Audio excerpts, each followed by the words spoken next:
Hello and नमस्ते guys, सबै सन्चै आरामै हुनुहुन्छ होला। म चाहिँ आज यसो लाएर अब मेरो क्लास 11को परीक्षा पनि छ, म पढ्दै पनि छु। दिन सक्नुहुन्छ चाहिँ बुक रहेको छ, बुक पापी ट्याग लाएर म चाहिँ खासमा चाहिँ के पढ्ने नभइरहेको छु। एउटा पढे अर्को बिर्सिन्छु, एउटा पढे अर्को बिर्सिन्छु, अर्को पाठको बिर्सिन्छु। कसरी पढ्ने र सम्झिन सकिन्छ होला यसो भनिदिनु पऱ्यो।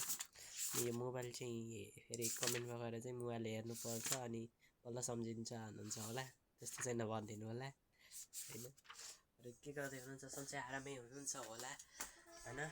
भन्नुपर्दा यस्तै छ, गाउँतिरको नयाँ ताजा भिडियो आउँछ, डेली आउँछ भन्दा नि अब 8 दिनसम्मको च्यालेन्ज हो। 8 दिनसम्म चाहिँ पुरै कम्प्लिट गर्नै पर्ने हुन्छ, नत्र मैले यो भिडियो बनाउनुको कारण चाहिँ 8 दिनसम्म कति ग्रो हुनसक्छ त, युट्युबबाट कति भ्युज आउनसक्छ, कति वाच टाइम आउनसक्छ, कति इन्गेजमेन्ट आउनसक्छ, त्यस्तो आधारमा चाहिँ मैले यो भिडियो बनाउन बाध्य भएको हेर्न सक्नुहुन्छ।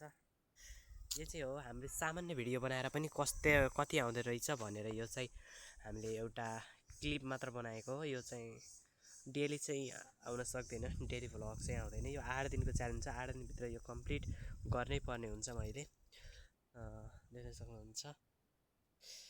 अनि हजुरको घरतिर चाहिँ यसलाई के भन्छ त कृपया कमेन्ट गर्नु है। यसलाई के भन्छ, यो के को रुख हो, हजुरलाई थाहा छ भने कमेन्ट गर्नु होइन। अनि यहाँ चाहिँ कृषि गरेर खाने मान्छेहरूको लागि चाहिँ एकदम राम्रो स्थान रहेको छ, तर बाँदरबारी जोगाउनुपर्छ है। बाँदरले देख्न सक्नुहुन्छ, मैले तपाईँलाई अलि नजिक लगेर देखाउन चाहन्छु। देख्न सक्नुहुन्छ बाँदरले पुरै भ्याएको छ, पुरै बाँदरले चाहिँ भ्याएको छ। प्याज लगाएको थियो उहाँ त्यो बाँस राखेकोतिर, त्यहाँ चाहिँ पुरै बाँदरले पुरै भ्याएको छ। यस्तै छ गाउँतिरको दृश्य होइन। अब सबैले माया गरिदिनु होला। अब भिडियो त क्वालिटी राम्रो छैन होला, त्यही पनि अब क्वालिटी पछि राम्रो आउँदै गर्छ, हामीले तपाईँलाई देखाउँछौँ।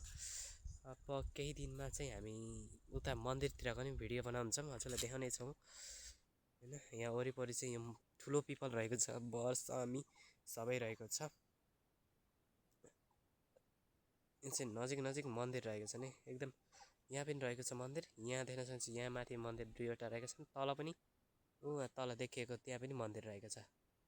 यस्तै छ गाइस। अनि यो बाटो यहीँ हो होइन, धुलो पनि लास्टै उड्छ है। यहाँ पनि धुलो खाने भए चाहिँ आउनु होला सबैजनाले। बाटो निर्माण चाहिँ एकदम नाली बनाएर भइसकेको रहेछ। म हेर्दा त यता देख्न सक्नुहुन्छ तलसम्म बनाएको छ। यही हो घरतिरकै दर्शक महानुभावहरू।